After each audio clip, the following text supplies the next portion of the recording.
이뿐만 아니라 국제적으로도 활동을 하셨다고 하는데요. 네네. 바로 유엔에서 큰 일을 하셨다고요? 제 자랑 좀 해도 되죠? 아유, 그럼요. 네, 고맙습니다. 우리나라에서는 조금 전에 말씀드린 대로 장애인 차별금지법이 만들어지고 있었고요. 동시에 국제적으로는 유엔에서 국제장애인 권리협약이라고도 부르는데 이 협약이 만들어지고 있는 때였습니다. 국제적으로도 이 협약을 제대로 만들어내기 위해서 국내에서 시민단체 대표단을 꾸립니다. 거기서 제가 여성위원장을 맡았고요. 네.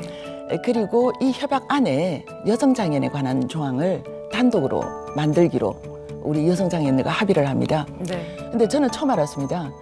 국제협약에 단어 하나 넣는 게 그렇게 어려운지요. 왜냐하면 국제협약이 만들어지면 국내법과 동일한 효력을 가지기 때문에 네. 그 협약에 따라서 각 나라의 정책이나 예산이 바뀌어야 되거든요. 그러다 보니까 각 정부가 굉장히 예민합니다. 그런데 단어 하나가 아니고 여성 단독 조항을 만들겠다고 하니 네. 반발이 어마어마했습니다. 우리 이대로 두면 안 되겠다. 우리 여성 장애인들 한 15명 정도가 비행기를 타고 뉴욕으로 날아갔습니다. 갔는데 상황이 만만치 않더라고요. 그냥 정부들만 반대를 하는 게 아니고 같은 각국의 여성 장애인들이 반응이 냉랭한 겁니다. 모아놓고 제가 설명을 하는데 네. 근데 가만히 보니까 저희들 말을 아예 듣지도 않는 거예요. 이 사람들이 내 말에 어떻게 귀를 기울여야 할까 하다가 나는 영어보다 불어가 더 편한데 내가 불어로 하면 여기 혹시 내가 말하는 불어를 영어로 통역을 해줄 분이 계신가? 그런데 마침 독일 여성 장애인인데 네. 이분이 사실은 제일 반대가 심했거든요. 네. 근데 이분이 그래? 내가 불어 할 줄 안다 그러는 거예요. 네. 근데 제가 불어로 하는 걸 통역을 하려면 제 말을 들어야 하지 않습니까? 그렇죠. 듣다가 보니까 이분이 이해를 한 겁니다. 그래서 그 다음 날부터 오히려 이 반대를 했던 그 다른 나라 여성 장애인들이 전부 같이 회의하고 홍보 문구 만들고 와. 유엔 특별회장으로 가는 복도에 쭉 늘어서서 네. 각국 정부를 붙들고 정부 대표들을 붙들고 우리가 설득을 했습니다. 그래서 마지막 날 여성 조항이 드디어 통과가 됩니다. 그날 우리 여성 장애인들 전부 붙들고 울었습니다. 그 회의장에서. 그 의장이 이런 좋은 조항을 만들어준 대한민국 여성 장애인에게 감사한다. 네. 코리아가 얼마나 울려 퍼지는지요. 네. 제가 우리가 너무너무 감동했고 지금도 그때 생각을 하면 제 가슴이 울컥합니다. 네네. 정말 가슴 벅찬 그 순간을 만들어 내셨군요. 네네네. 잘했죠. 불어로 한 거. 너무 잘하셨습니다. 또 그 감사의 말씀도 드리고 싶고요. 네. 또 한 팀이 이루어지는 그 과정이 한편에 또 영화 같다라는 생각도 좀 드네요. 네, 고맙습니다. 우리나라 이제 또 풀어야 될 숙제가 맞습니다. 참 많다고 생각을 하실 것 같습니다. 그 중에서 이제 디지털 세상이라는 얘기, 그리고 요즘 뉴스에서도 많이 나오지만 연령에 따른 디지털 격차에 대한 문제점을 참 많이 지적이 되고 있거든요. 장애인들이 더 이 부분에서 소외가 되지 않을까 이런 또 우려들도 있으실 겁니다. 어떻게 바라보고 계신가요? AI 시대, 누구나 말하는 지금 4차 산업혁명, 이 시대에 사실 우리 장애인들은 굉장히 당황하고 있습니다. 장애인이 아닌 분들도 사실 참 따라잡기 어려운 속도로 지금 바뀌고 있지 않습니까? 맞습니다. 근데 우리 장애인들, 또 저 같은 시각장애인들은 정말 시스템 하나 바뀔 때마다 배우는데 정말 시간이 걸리거든요. 그래서 제가 생각하는 건 그렇습니다. 이런 디지털 시대가 적응만 잘하면 정말 좋은 무기가 되거든요. 네. 오히려 기회가 됩니다. 소통할 수 있는 도구가 되고. 근데 만약에 이 속도를 따라잡지 못하면 정말 어떻게 돌이킬 수 없는 소외되고 그야말로 도태되는 네. 그런 상황이 발생한단 말입니다. 우리 한 가지 예로 키오스크. 그렇죠. 터치스크린 방식이잖아요. 네. 거기다가 매장마다 다 다릅니다. 터치스크린 방식으로 시각장애인들 어떻게 이용할 수 있을까요?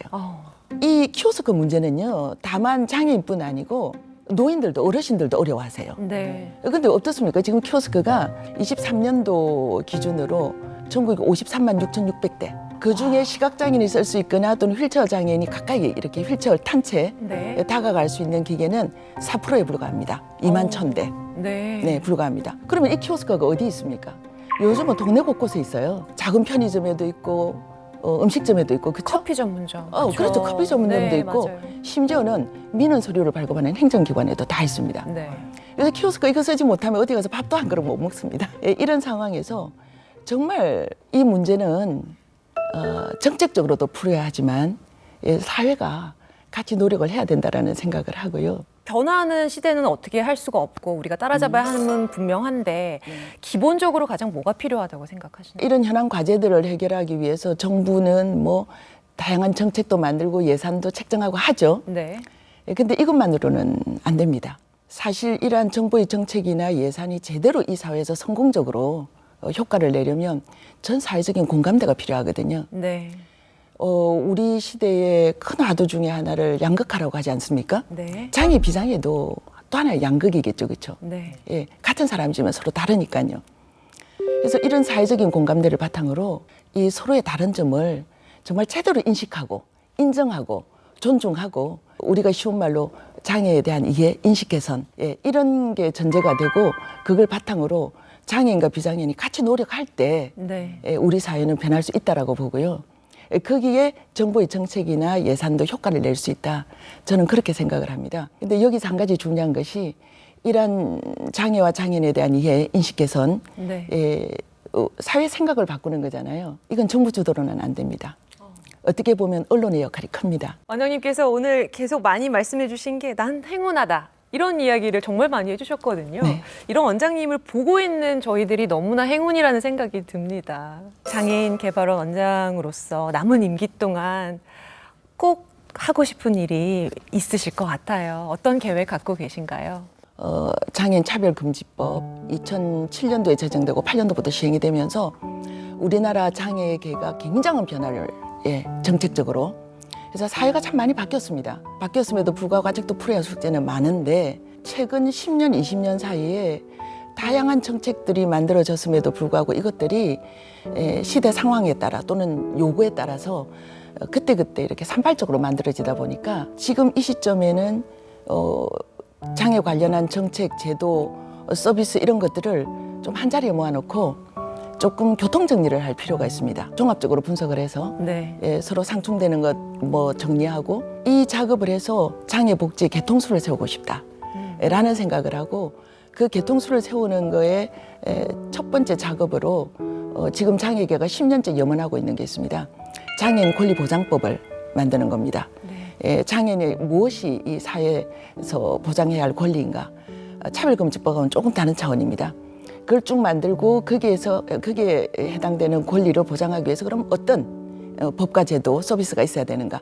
이렇게 기존의 것들과 함께 정리해내는 작업. 이것이 제가 개발원에 오고자 했던 이유이고 그리고 또 제가 임기 끝나기 전에 꼭 이루었으면 적어도 시작이라도 했으면 하는 바람입니다. 오늘 원장님과 이렇게 시간 함께 하면서 우리가 서로 잘 소통하고 또 이해하고 화합하는 아주 건강하고 아름다운 사회를 꿈꿔보게 됩니다. 오늘 인사이드 스토리는 여기까지고요. 저희는 변함없이 다음 이 시간에 찾아뵙겠습니다. 함께해 주신 여러분 고맙습니다. 고맙습니다.